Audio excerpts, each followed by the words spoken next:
going on, guys? It's Richard from Smart Wheel, and today we're taking a look at the Inmotion RS. So if any of you guys know Inmotion, they're a brand that specializes in EUCs, but they came in hot with this electric scooter. You guys know me, I'm a dirt bike guy, Talaria all the way. But this thing, it's pretty insane. The Inmotion RS has a top speed of 100 kilometers an hour. And I know what you're thinking, that must be uncomfortable, but it's really not.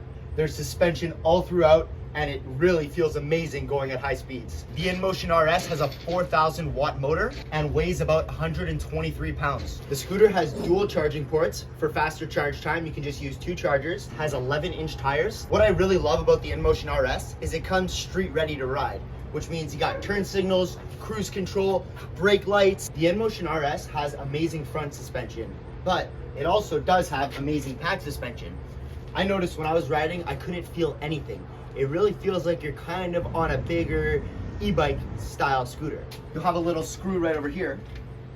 Pull that down, and then it flips right down with ease. So there actually is adjustable handlebars. So right now it is at the tallest setting. So if you are a smaller rider, you can put that down. So this screen is pretty amazing.